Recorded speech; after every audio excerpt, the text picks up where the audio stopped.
It's 18 and a half minutes past 2 here on Alive 90.5, your sound, your community.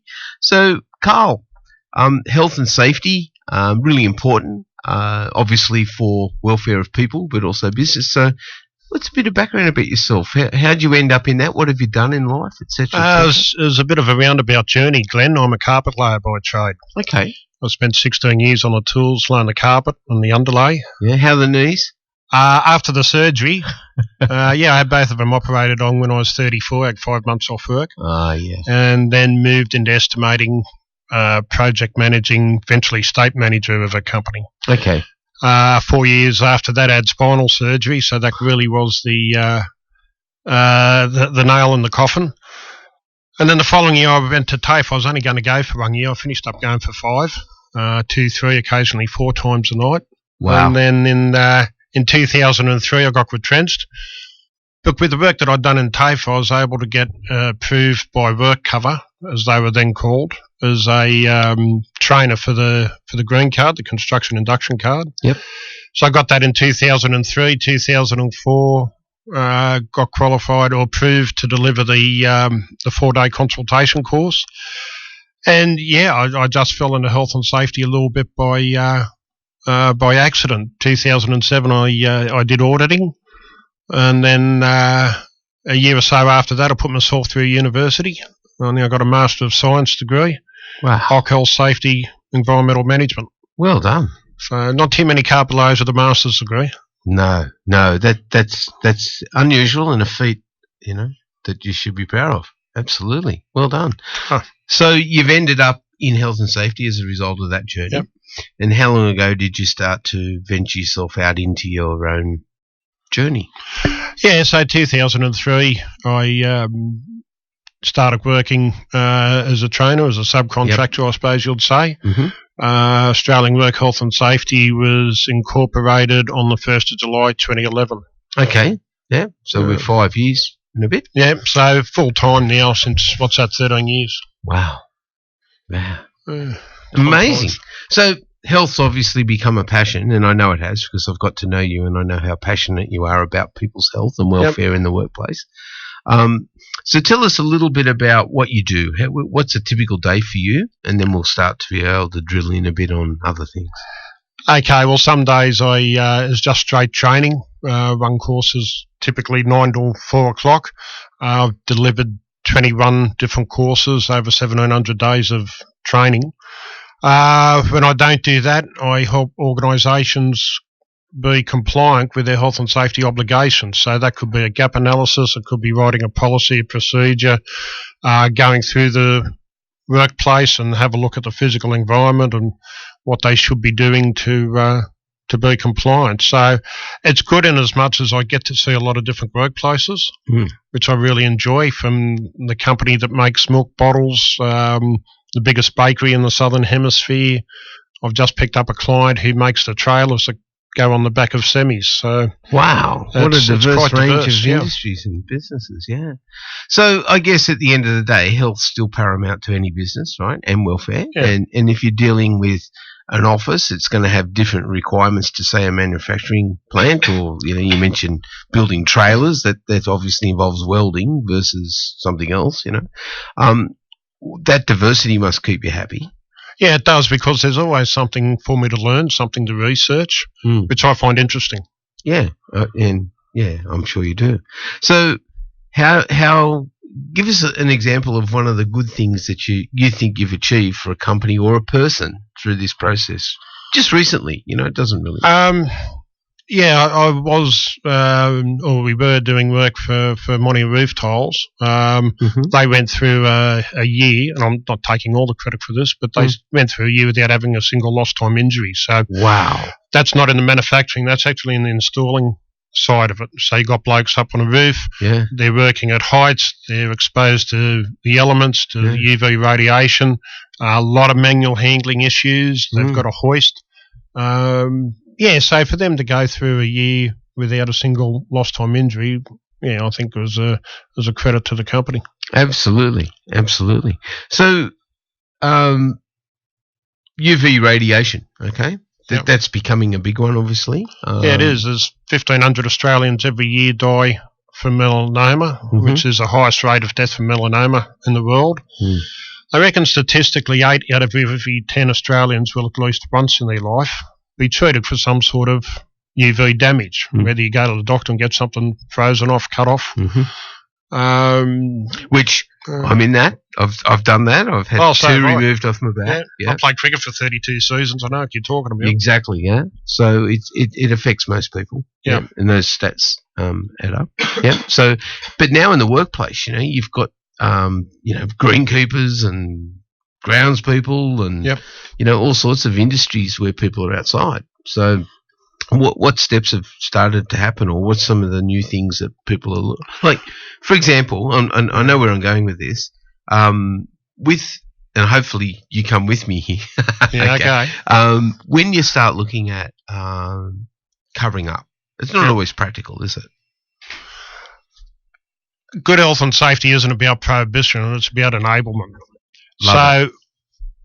Anybody can say, no, you can't do this is bad. Good health and safety should be about finding a way to do it so you don't damage people. Yep.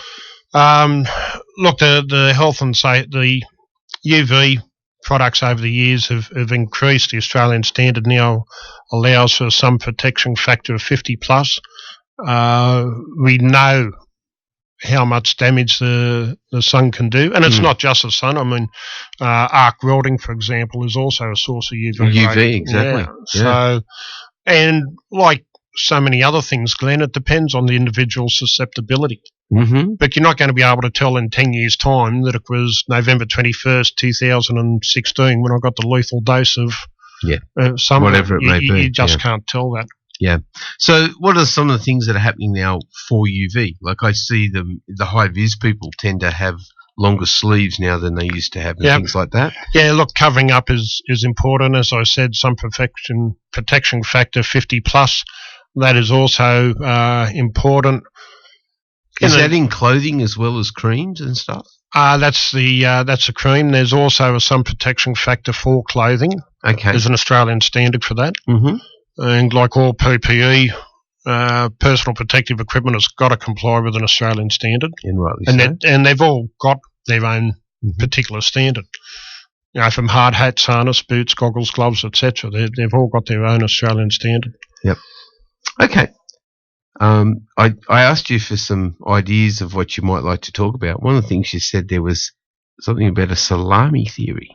The salami theory. Yeah. So tell us a bit about that. What's that theory? Well, some organisations have Safety Week. They'll have a bit of promotion leading up to Safety Week. They'll have Safety Week, maybe awards, maybe a barbecue, something like that, and they get a bit of traction for the following couple of weeks. My question always is, what happens for the other 40-odd weeks of the year? I recommend that you have a think about salami theory. Now, when you think about eating a salami, most people don't pick up the salami and eat the whole thing at once. They eat it slice at a time. Yeah. And doing something slice at a time is one slice at a time is a far better way of managing health and safety. If you do a little bit on a regular basis, that remains to the forefront of people's mind rather than waiting for the big shebang. Okay, so safety is about every day rather than the one sandwich a year. Yeah, exactly. Yeah, doing a little bit on a regular basis. Just simply think before you act. I get it. So what's some of the things that have become issues in the workplace? So with technology, just let's roll with technology for a second. What's some of the things that have become an issue when it comes to health and safety? Well, certainly if you think back to the original typewriter, you used to have to press the key 2 inches to get an imprint. These days, the modern keyboard, it's millimetres. But that in itself... that has an impact, right? Yeah, it does, because it's not the force, but it's the repetitiveness and the speed with which you move. And repetitive movements are a key factor in musculoskeletal disease, in simple terms, any sort of manual handling injury. Certainly the lighting, eye strain, people spending long time at their workstation, they all have an impact on health and safety. One of the first things I do when I'm doing an ergonomic assessment is to have a look at the size of their glass of water in their coffee cup. Because people get to the mindset. Yeah, yours fine, nice medium. But people get the mindset they've got a lot of work to do. I'll get a big cup of coffee, I'll get a big glass of water, and I'm just going to sit there and go till I'm finished. Which isn't real good from a health and safety perspective, because the human body isn't really designed to sit. So if you can have smaller drink, get up to the water bubbler, even that 90-second break, it unloads the spine, it gets different muscles going, and actually freshens you up between the ears as well. So it's far better to have multiple short breaks during the day than simply to rely on one big break at lunchtime. Okay, that's a simple one, isn't it? Simple as that. The glass, how big? Yeah. So if you see someone with 2-litre bottle of water on the desk, you're saying they're there for the day. Yeah. Which is not good for them. No. So there's simple things obviously people can do, and we'll touch on them soon. But we talked about UV, but what about drugs and alcohol? Is that becoming an issue in the workplace? Yeah, it's an increasing issue. Going back as long ago as 10, 12 years ago, some of the major contractors in Sydney, the Balderstones, Linglease, Concretes, the usual suspects, they started sending a selection of their on-site staff off to do the RSA course, Responsible Service of Alcohol. Now, obviously, they're building high-rise, they're not building cocktails. But it was in part training, so those supervisors would be better able to detect early warning signs, and it also trained them on how to speak with people who are under the influence so you don't escalate the matter. Now, I know a company that does over, they claim to do 120,000 drug and alcohol tests per year, which is quite a large sample. That's a big sample, isn't it? 6% of all people don't pass. How many? 6%. Wow. So even though there's an awareness and really a responsibility to turn up ready to function, there's still that percentage that just take the risk. And ICE put other people at risk, right? Oh, absolutely. Yeah. And ICE is just becoming omnipresent. It's in the workplace. Yeah. Well, I guess it is going to do that, given the presence it's got in society at the moment. It's one of those just insidious drugs that it's just terrible, isn't it? Yeah. So if someone's got an issue with an employee who could be having an issue with drink, or having an issue, or we'll say alcohol rather than drink, or drugs, whether they be those acceptable recreational drugs that are still illegal, or those non-acceptable drugs that are still illegal. That depends on your definition of acceptable. Yeah, exactly, of course. But, there's probably a society feeling that one thing is probably okay as opposed to others, or whatever it may be. And I'm not going down that path. I'm treading very carefully around what I'm saying here. But given that those effects on workplace cohorts, etc., are going to be huge, aren't they? They reckon around 6% of all workplace deaths are drug and alcohol related. Wow, that's surprising. 15% of all injuries. That is surprising. So that's roughly 1 in 7. So that's whether it's self-inflicted injury or as a result of somebody else. Wow. So, it's got to be taken seriously. Absolutely. And obviously sending people off for RSA is one way of how to deal with it, or how to be able to assess or deal with someone who's I look at bouncers in nightclubs and pubs. I watched it the other night. I was at a high school reunion, which I mentioned to you, and of course no one ever wants to end when it's over, so you end up somewhere else. That's just what people do. And I ended up at as basically a non-drinker. I was a taxi driver for a carload, and we got there. And when we got there, we were watching people arguing on as to how they were okay to get in, even though they'd been pre-drinking somewhere else. Handling that situation was amazing to watch those guys, because if it had been me, I probably would have just thrown them over the fence. Like it was. They get personal and they get aggressive. So.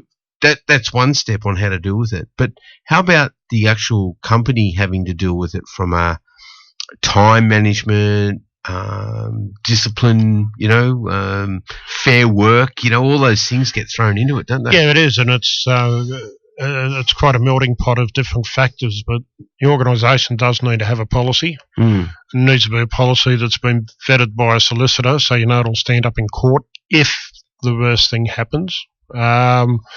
It's also a cultural thing in the workplace. I'm a very big believer in workplace health and safety culture. Mm-hmm. If you've got the right culture, which has got to start with management and leadership, you'll have the right attitude. People with the right attitude behave well. People with poor attitudes behave badly. Mm. So if you can have a good culture in the workplace, and then the other thing that's becoming more and more prevalent is random drug and alcohol testing. Yep. The technology is getting better. The cost is coming down all the time, the equipment to use, and the technology is very clever. If you've arrived with somebody else's sample, the testing cup can tell you that it's not the correct temperature. If you've drunk 5 litres of water beforehand trying to dilute, the cup will again say that this sample is too diluted. In both cases, you wait for 2 hours till you can generate another sample. Right. They reckon that in 5 years' time, they'll be able to swipe the screen on your smartphone to see whether you're under the influence of something. Wow. So it's good and bad. It means that the technology is improving, so it's not invasive, and that's great. On the flip side, the technology has been pushed because we got so many people turning up doing the wrong thing. Yeah, it's the downside that we've got to deal with, which is unfortunate. Okay, so it's 24 minutes to 3 o'clock here on Alive 90.5. You're listening to the I Need to Know show with Glenn. Now I've got Carl in, and obviously if you're listening, you're hearing that we're talking about health and safety and the workplace, and we've been touching on alcohol and drugs and sun, all that sort of stuff. So when we come back, we'll be talking about a couple of other things. But one thing I'm going to ask you, and when we do get back, Carl, is what's an employer's obligation when it comes to Christmas parties, when it comes to health and safety? I think that's a good one. And you're nodding, so Yep. And you got that look on your face as if to say this is a common one as well. It is. You're right. So when we get back, we're going to be listening to. When we come back, that's what we talk about. In the meantime, we got a little bit of Little River Band, Cool Change. That was your call. Is there a story behind that one? Yeah, I've got myself a litlittle fishing boat, 17'9". It's the pride and joy. But I don't get to use it enough. Now, I've been very lucky, wonderful wife, 2 fantastic sons. But I do admit there's every now and again I'd just like to spend a little bit more time on the boat fishing. Yep, I get that. So a bit of a cool change. That's it. It's interesting that song, which is one of my favourites. I can't believe how we line up here with some of this music. Was nominated by Glenn A. Baker as Little River Band's best song. Oh. Did you know that? No, I hadn't heard that. So you're in good company. There you go. It is a great song. So we'll be back soon, and look forward to talking with you, or talking for you, when we return. You're on Alive 90.5. It's your sound, it's your community, where it's now 13 minutes to 3. I've got Carl in here, and Carl and I were just talking football, and of course, safety and all that just flows from football, doesn't it? When we're talking about some of the injuries and things that happen. But this is the I Need to Know show, and one of the questions I was going to ask you, Carl, is why are older businesses at more risk with health and safety compared to, or more risk with incidents probably than some of the younger companies? Yeah, there's 2 factors with that, Glenn. First of all, there can be a level of complacency, and it's got to be said that previous success is no guarantee of future success. And if you have a look at a graph of workplace injuries, they peak right at the start. The first 1 to 3 days are the most likely time that people are going to be injured, and then they taper off and bounce along, and they start to trend upwards around the 10-year mark. I think it must be a psychological thing, been there, done that, double been figures. Here a decade, yeah, something like that, and then people start getting damaged again. The other thing to consider, and I've got a client who's been very good at keeping their staff retention, and they've got all the benefits of that. People with a great knowledge of the business, and they're in the food processing, so you've got to deal with the vagaries of dealing with a natural product. But the flip side to that is, because it's such or has been, or such a high manual handling workplace that as people get more senior, they are prone to having more injuries. But having said that, this company's been very good in as much as that they are trying to work with those people, move them more into supervisory, mentoring type roles. Yep. So you can keep them within the business. You can keep that knowledge within the organisation and then pass it on to the next lot of people coming through, which is a really smart thing to do. And it's something we don't always do well in Australia. We don't always manage our corporate knowledge. I'd agree with that, and it's in general that statement, isn't it? I can remember. I think it was during it would have been through the 90s. There was a time where redundancies were going everywhere, and they were taking out middle management because it was a layer of management that wasn't needed. You can get by at the base level and lead it from the top. Do you remember those years? Actually, Ross Giddens wrote about that in the weekend paper. I did read something about that. There you go. I haven't read it. Okay. But now you said that, I'll have a look. But, of course, what they were doing was just throwing away corporate knowledge. And Indeed. the cost and the time to recover was horrendous.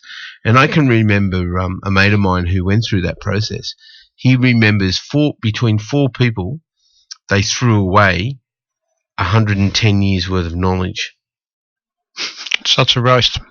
Isn't it? Yeah. Assets just going out the door.